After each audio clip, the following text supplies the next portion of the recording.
música. Vejam só, né?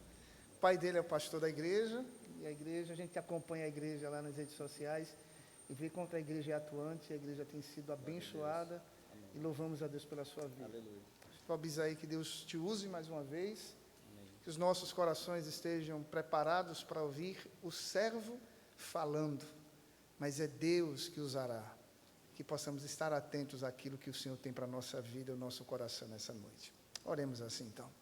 Deus amado, aqui está o teu servo, usa o Senhor com liberdade em nosso meio, e que possamos ouvir a tua voz com clareza e entendimento. Amém. Que o pastor Abisaí mais uma vez seja um instrumento em tuas mãos, para aquilo que o Senhor deseja para a nossa vida na noite de hoje. Sejam nós que estamos aqui no santuário e aqueles que nos assistem à distância. Tenha liberdade entre nós, Senhor. Em nome de Jesus. Amém. Podem sentar, meus queridos. Deixa eu mencionar.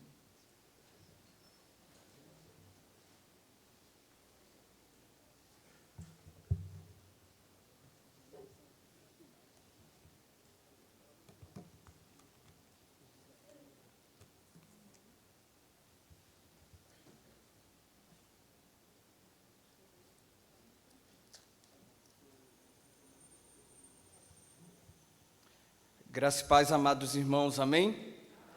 É uma alegria nessa noite compartilhar esse momento de louvor, de celebração com esta querida igreja, e quero parabenizá-los pelos seus 119 anos. Agradeço a confiança do pastor Manga e toda a equipe ministerial. Trago um carinhoso abraço da filha desta igreja, que é a Igreja Evangélica Batista em Timbi, qual, como o pastor Ivaldo falou, e trago um abraço também do pastor Samuel Bernardes e de toda a igreja. E como bem falou e ouvi de forma bem audível, isso é uma igreja missionária e nós somos frutos disso. Timbi tem dado fruto lá, vai fazer 27 anos a partir desta igreja. Glória a Deus, em saudosa memória, o diácono Abisaí Bernardes, que passeou por aqui com seus 10 filhos. Foi para lá e levou um fruto muito precioso. Glória a Deus por isso e parabéns a toda a igreja. Estou acompanhando da minha digníssima esposa, está ali a minha lindona, que é a Poliana. Fica de pé, lindona.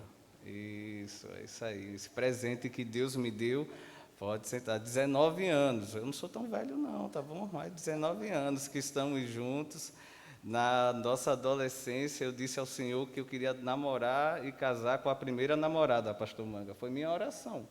E Deus ouviu, e até agora, e vai até o resto da vida. É o meu e ela, está lá. A gente está com essa aliança firme e forte.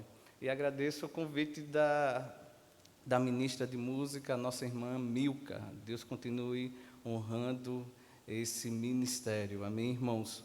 Irmãos, falando nesta noite sobre a fidelidade de Deus, mas antes quero falar algo que você vê ou você sente, que é a questão do medo. O medo tem sido a realidade de muitos corações, muitos mesmo.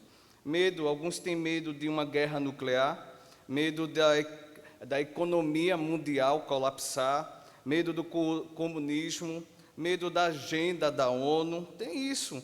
Medo do novo presidente dos Estados Unidos, medo do futuro presidente do Brasil, medo dos próximos 2 anos desse governo, como será, medo se o esporte vai ou não subir semana que vem. Alguns estão temerosos com isso.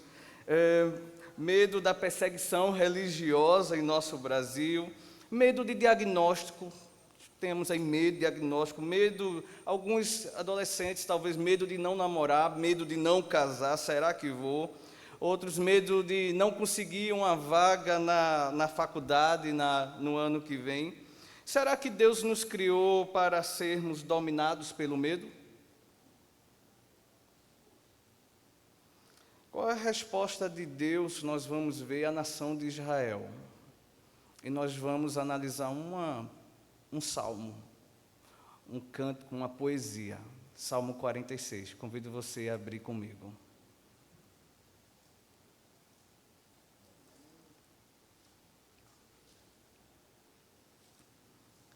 Salmo 46. Nós vamos ler do verso 1 ao verso 11. Vamos ler essa poesia que está dividida em 3 estrofes, tá bom? Então, eu vou ler, os irmãos podem ir acompanhando. Deus é o nosso refúgio e fortaleza, socorro bem presente nas tribulações. Portanto, não temeremos, ainda que a terra se transtorne e os montes se abalem no seio dos mares, ainda que as águas tumultuem e espumejem e na sua fúria os montes estremeçam. Há um rio, essa é a segunda estrofe, há um rio cujas correntes alegram a cidade de Deus, o santuário das moradas do Altíssimo. Deus está no meio dela, jamais será abalada. Deus a ajudará desde o romper da manhã. Bramam as nações, reinos se abalam. Deus faz ouvir a sua voz e a terra se dissolve. O Senhor dos exércitos está conosco. O Deus de Jacó é o nosso refúgio. Esse é o refrão desse cântico. Terceira estrofe. Venham ao convite contemplar as obras do Senhor, que tem feito desolações na terra. Ele faz cessar as guerras até os confins do mundo, quebra o arco e despedaça a lança, queima os carros no fogo. Aquietem-se e saibam que eu sou Deus. Sou exaltado entre as nações, sou exaltado na terra. A igreja pode ler o refrão no verso 11? O Senhor é o nosso refúgio. Que palavra preciosa para os nossos corações. Obrigado, Espírito Santo. Coloco como servo em tuas mãos. E o Senhor conhece o coração dos teus filhos aqui presente. Que a tua palavra, Deus, seja, Senhor, o conforto, seja esperança também. Obrigado. No nome de Jesus. Amém. Amém. Irmãos, na Primeira Guerra Mundial, muitos jovens de uma comunidade nas montanhas da Escócia foram convocados para o serviço militar. E sempre que os recrutavam, embarcavam rumo ao continente. Parentes e amigos se reuniam no cais e cantavam o Salmo 46. Isso na Primeira Guerra Mundial. O cais escocês é um dos milhares de contextos nos quais os santos de Deus foram confortados por esses salmos em tempo de crise intensa, em tempo de medo. Imagine, irmãos, quantos corações foram confortados, animados, com essa leitura, com esses versos que acabamos de fazer, seja no leito enfermo, seja em lares enlutados, nas prisões, em situações de tragédia, Deus falando com seu povo através do Salmo 46. E nesta noite Ele está falando com você, Ele está falando comigo, Ele está falando com a Ibecó através do Salmo 46. Martinho Lutero, um grande reformador, foi levado ao monte, a um momento de tribulação e aflição, inspirado por esse salmo, e escreve a canção Castelo Forte. Essa música continua a trazer ânimo em muitos corações e coragem. E o trecho diz: Castelo forte é o nosso Deus, escudo e boa espada, com o seu poder defende os seus, a sua igreja amada. Com força e com furor nos prova o tentador, com artimanhas tais e astúcias infernais, iguais não há na terra. A origem deste salmo é incerta. Nós não sabemos o evento onde esse salmo está retratando. Pode ser um salmo de algum evento de Davi, um salmo dos filhos de Corá. Pode ter sido também, por exemplo, em 2 Reis, capítulo 18, verso 19, diante de um ataque de Senaqueribe ao rei Ezequias, como também pode ter sido como um ataque também do povo de Moabe, 2 Crônicas, capítulo 20, a Josafá. Esses são os relatos nos manuais. O que sabemos, irmãos, e o que é importante para mim e para você, é que esse salmo revela a presença de Deus ajudando o seu povo. Esse salmo revela a presença do Deus fiel. E o tema é a fidelidade de Deus. E por que esse salmo tem a ver com a fidelidade de Deus? Nas 3 estrofes nós vamos enxergar ações que demonstram a fidelidade de Deus. E a fidelidade de Deus é uma das características que está intrínseca dentro da natureza, um atributo do próprio Deus. Ele denota a firmeza e a constância de Deus em suas relações com os homens, especialmente com o seu povo. Então, primeiro, Deus revela a sua fidelidade sendo o nosso socorro nas adversidades. Essa é a primeira estrofe. Deus revela a sua fidelidade sendo o nosso socorro nas adversidades. O verso 1 nós lemos, o pastor Manga falou aqui em sua oração, quando os irmãos estavam aqui. Deus é o nosso refúgio, Deus é a nossa fortaleza, Deus é o nosso socorro bem presente em algumas horas?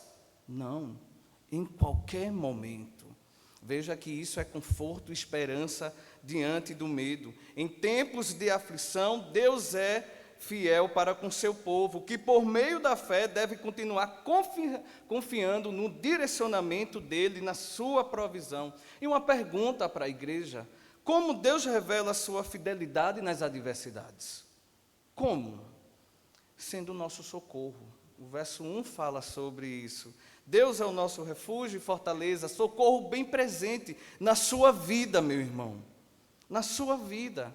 Há, assim, um propósito de Deus nesta noite, de estarmos aqui, deste tema, e de você estar aí sentado, porque Deus está falando ao seu coração, Deus está falando contigo, Deus quer te animar, Deus quer te encorajar, Deus está te mostrando que através dele há esperança no fim do túnel. Há esperança no fim do túnel. Como conta a história, por exemplo, do rei Ezequias, em 2 Reis, capítulo 18 e 19. Foi desafiado por um grande exército, o exército de Senaqueribe. Zombaram de Deus, zombaram de Israel. E qual foi a resposta de Deus quando Ezequias pediu para ir ao profeta? 2 Reis, capítulo 19, o verso 5 e 7 diz: os servos do rei Ezequias foram falar com Isaías, o profeta, querendo ouvir o que Deus estava falando a respeito daquele momento que estava acontecendo. E disse o Senhor: diga ao rei o seguinte, assim diz o Senhor. Que autoridade, como é bom ouvir isso. Não tenham medo por causa das palavras que você ouviu, com as quais os seus servos, o rei da Síria, blasfemam contra mim. Não tenham medo, eis que porei nele um espírito, e ele, ao ouvir certo rumor, voltará para a sua terra, e lá eu farei com que ele seja morto à espada. Deus é socorro na adversidade.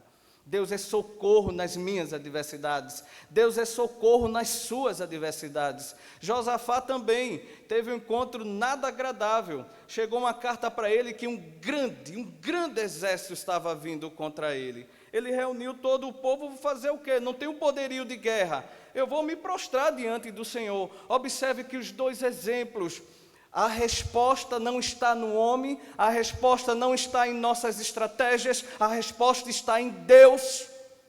Precisamos buscar no Senhor a resposta.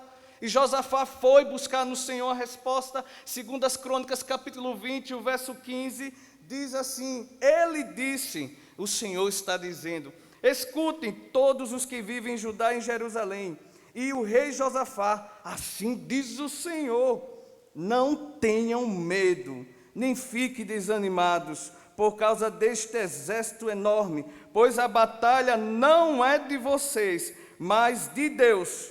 Amanhã desçam contra eles, eis que virão pela subida de Cis, e vocês o encontrarão no fim do vale, em frente do deserto de Jeruel. E o resultado, os irmãos já sabem: Deus venceu mais uma vez.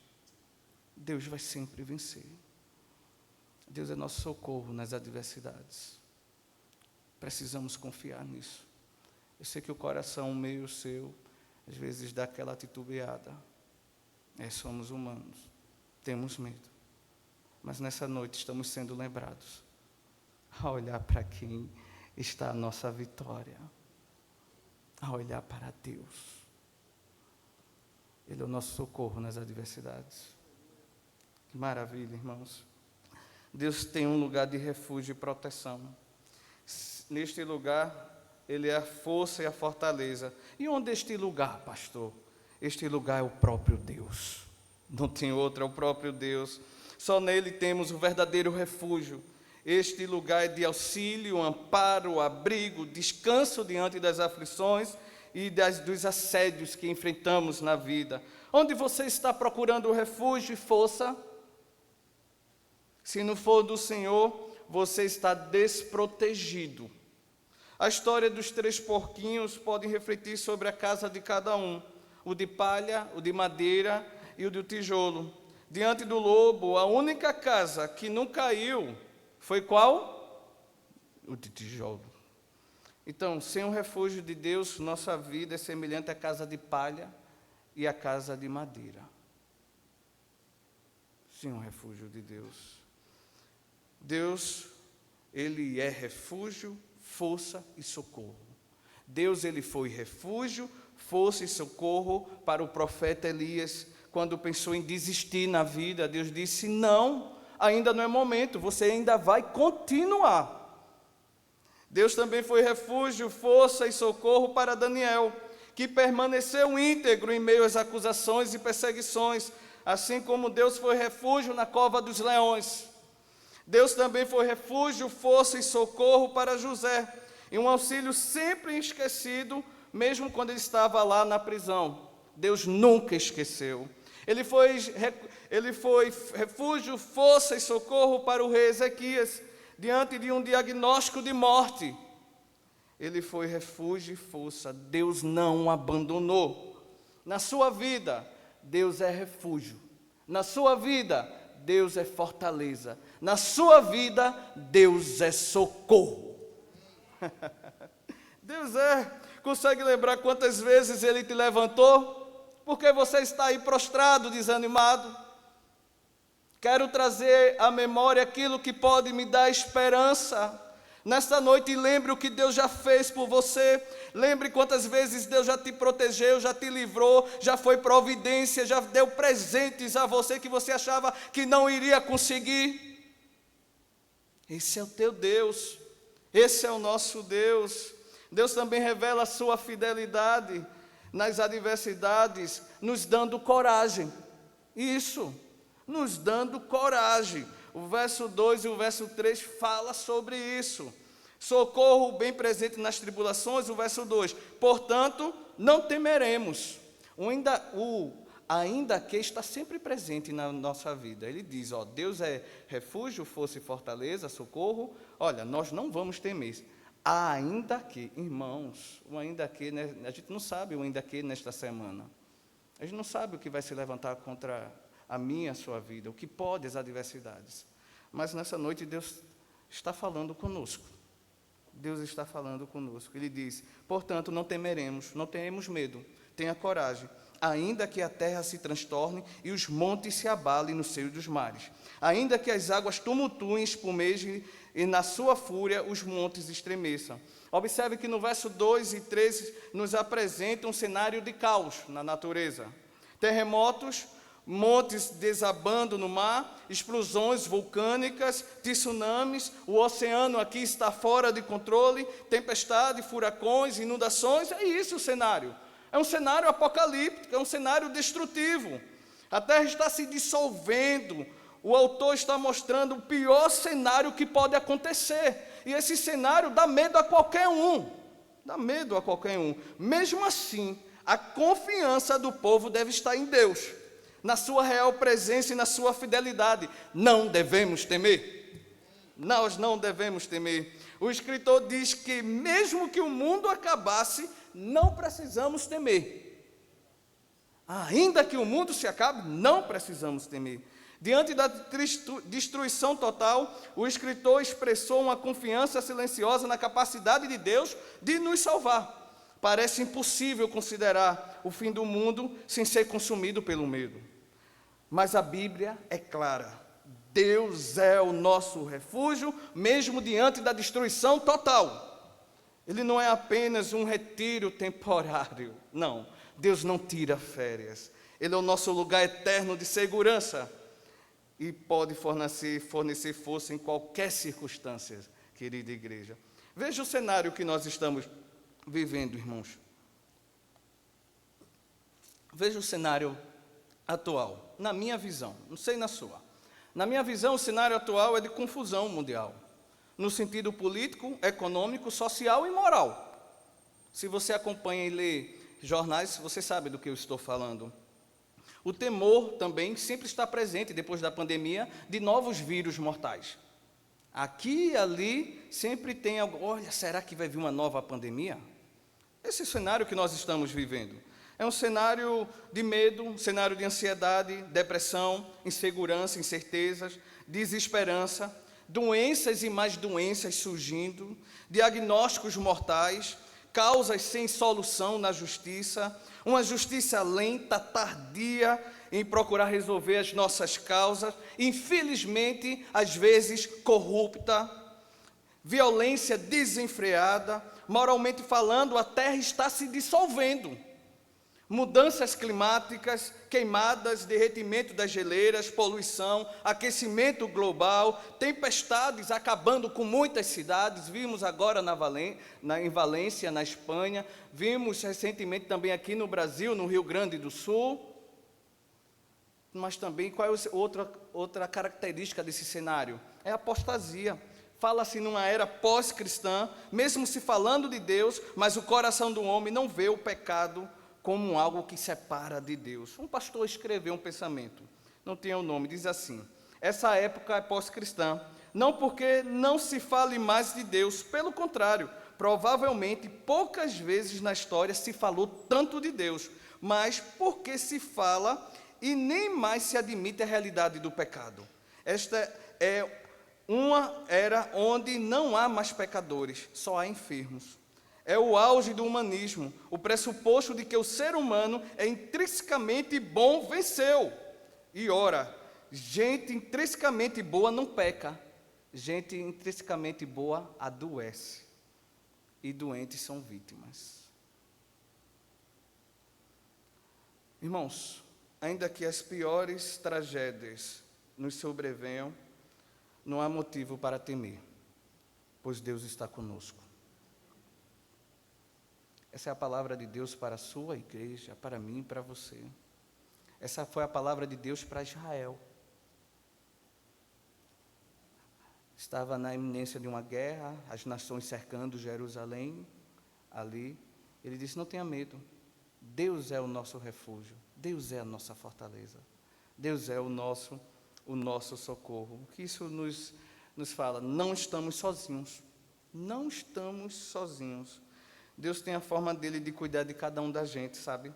Os meios podem ser até incompreensíveis, e muitas vezes são. E você pode estar passando por algo que nunca esperava, mas Deus está cuidando de você, irmão. Deus está cuidando. Que essa palavra seja bálsamo no seu coração, não que porque eu estou falando, mas porque Deus escolheu nesta noite para você estar aqui, e eu estar aqui, e o nome dele ser glorificado. Simplesmente isso. Simplesmente isso.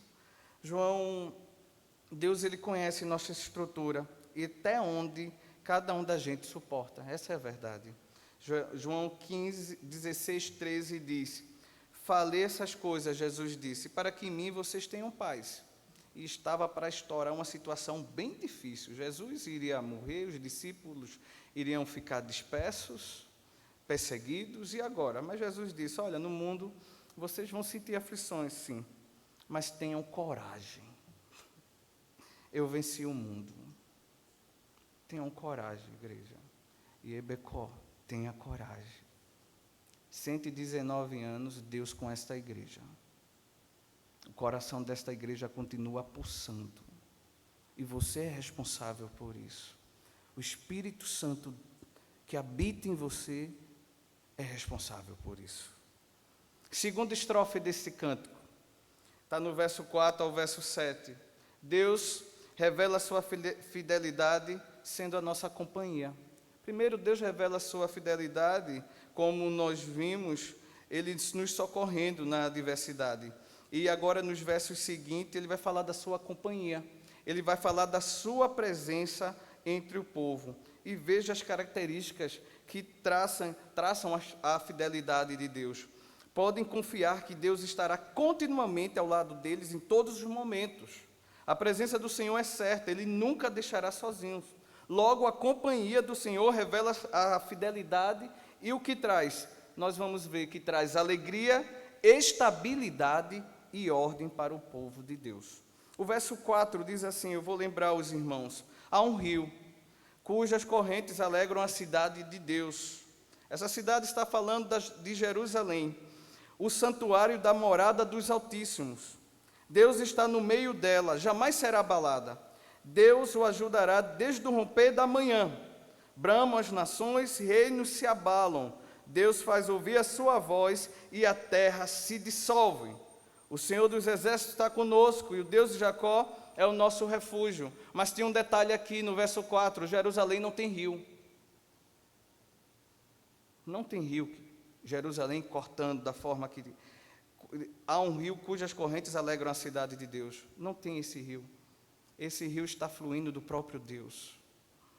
É o próprio Deus que é essa fonte de água viva para Jerusalém.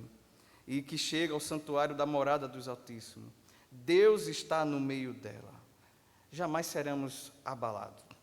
Deus ajudará desde o romper da manhã. Veja o que o texto está falando. Que Deus, Ele é companhia. Deus é companhia.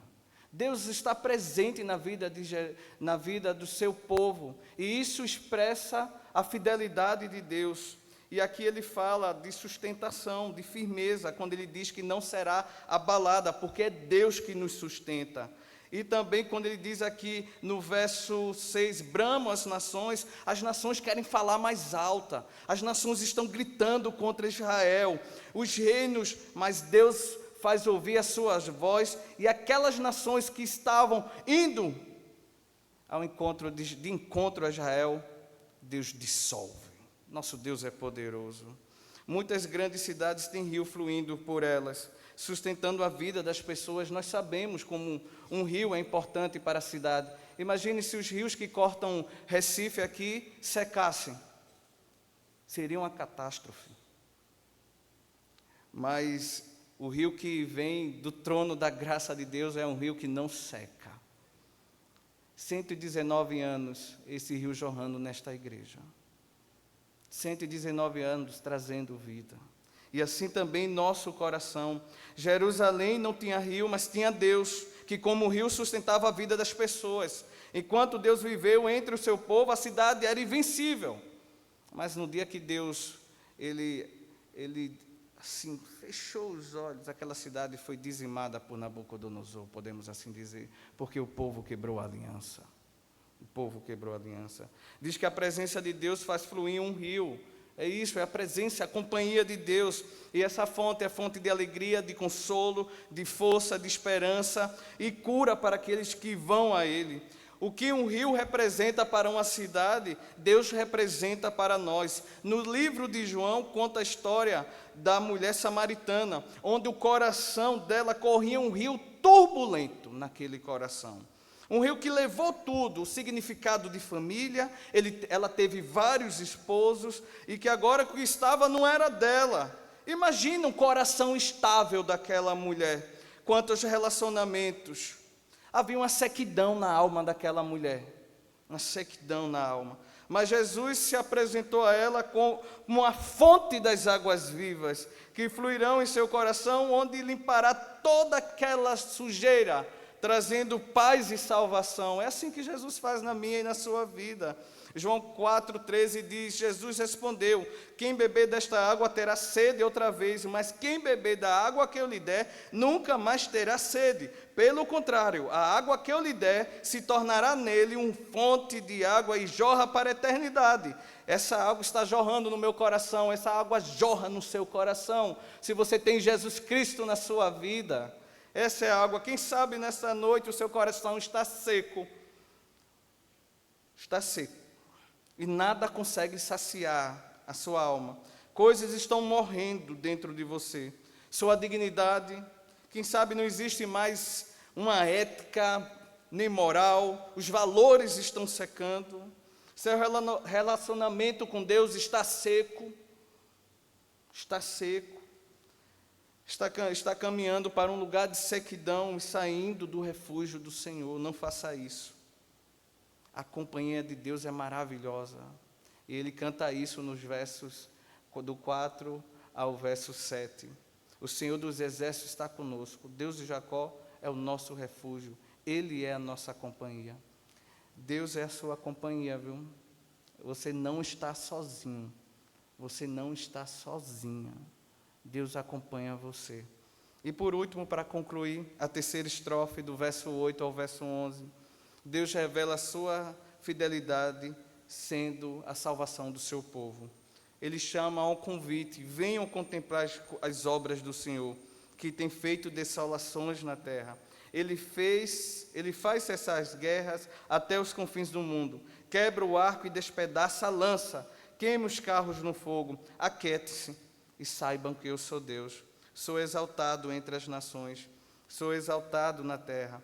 O Senhor dos Exércitos está conosco, e o Deus de Jacó é o nosso refúgio. Guerras e destruição são inevitáveis, mas também é a vitória final com Deus, na minha e na sua vida. Naquele momento todos ficarão em silêncio diante do Senhor Todo-Poderoso. Quão apropriado então para nós ficarmos quietos agora, referentemente honrando a Ele e o seu poder e a sua majestade.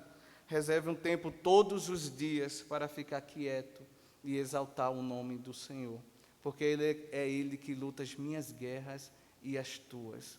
É Ele que nos faz mais do que vencedores.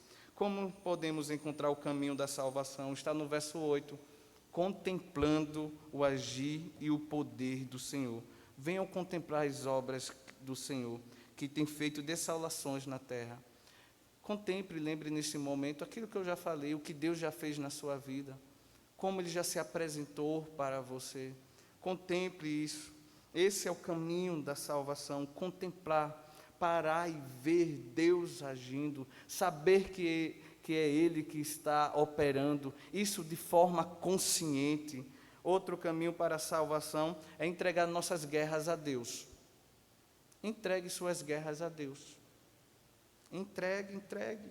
Verso 9 diz: é Ele que faz cessar as guerras. Não é Israel que faz cessar as guerras. É Deus que faz cessar as guerras. Até os confins do mundo. O arco do forte ele despedaça, tanto o arco como a lança, e queima os carros do fogo. Observe que esse cenário que ele está pintando aqui é um cenário onde não tem mais como lutar. Os carros já não existem, o arco foi quebrado e a lança já era. Quem faz isso? É o Senhor. Entrega as tuas guerras ao Senhor. Sabe, suas guerras podem ser em casa com seu filho. Entrega ao Senhor, você já tentou de tudo. Entrega ao Senhor. É dele que vem a salvação. Com seu esposo, entrega ao Senhor. Entrega ao Senhor. Um vício que você tem lutado, mas não tem buscado ajuda como você sabe que deve buscar. Entrega ao Senhor. Entrega ao Senhor e faz a sua parte. E como podemos encontrar o caminho da salvação? Descansando na vontade dEle. No verso 10, aquietem-se e saibam que eu sou Deus. Aquiete-se. Deus, Ele por fim a um estado, a uma atividade, é isso, é Deus que faz isso. As guerras acabaram, você entregou ao Senhor, vai estar lá, mas é Deus que é o teu general. Ele sempre se apresenta, o Senhor dos Exércitos. É esse general que vai na frente desta igreja, esse general que vai na minha frente e que também vai na sua frente. Como é bom, irmãos, confiar no Senhor. Ao longo dos anos, hoje eu tenho 38 anos e posso dizer, já tive um coração muito ansioso, já tive um coração muito vaidoso, já tive um coração que as coisas eram para já, mas lendo a palavra e conhecendo o nosso Deus, Ele foi aquietando a minha alma. Ele foi me ensinando a confiar as minhas guerras nele, a esperar os meus sonhos, porque chega no tempo dele. E hoje tento levar a vida, porque não é fácil, nessa leveza, Como Jesus diz em Mateus capítulo 11, do verso 28, vinde a mim, todos vós que estáis cansados, sobrecarregados e oprimidos, e eu vos aliviarei. Deus é o nosso descanso. O Salmo 46 testifica que a segurança de Israel está no poder de Deus para superar as nações em guerra. Deus encerra a batalha barulhenta ao demonstrar ser o governante do universo. O fim definitivo de todas as batalhas virá quando Jesus retornar à terra, como Rei dos reis e Senhor dos senhores. Deus tem um lugar de paz para aquele que tem fé na sua presença. É preciso se render a Ele e confiar na sua real presença, reconhecer Ele como Senhor da tua vida. Você tem um convite nessa noite para encontrar este lugar de refúgio, de fortaleza, a fonte das águas vivas, a fonte da paz. Esse é o lugar. Precisamos de Jesus e de andar com fé na sua real presença. Deus revela a sua fidelidade, sendo o nosso socorro nas adversidades. Guarda isso no teu coração, tá bom? Ele vai me socorrer quando, pastor? Ele não vai, Ele está. Ele está te socorrendo. Ele está falando ao teu coração nesta noite. Você não precisa ter medo, Ele está com você. Glorifica a Deus, independente do resultado. Todas as coisas cooperam para o bem daqueles que amam a Deus. E às vezes são coisas dolorosas em nossas vidas, que faz a nossa carne doer, que faz o nosso coração desanimar, desabar. Mas ainda assim, nós somos vitoriosos se estivermos com o Senhor. Deus revela a sua fidelidade, sendo a nossa companhia. E Deus revela a sua fidelidade, sendo a nossa salvação. Que Deus assim nos abençoe. Para mim foi um prazer nessa noite ser um instrumento de Deus. Essa palavra primeiro veio para o meu coração. E que nessa noite, volte para casa refletindo. Inclusive, leia de novo o Salmo 46. Deus revela a sua fidelidade, sendo socorro nas adversidades. Deus revela a sua fidelidade, sendo a nossa companhia. Deus revela a sua fidelidade, sendo a nossa salvação. Que Deus nos abençoe. Pastor Manga.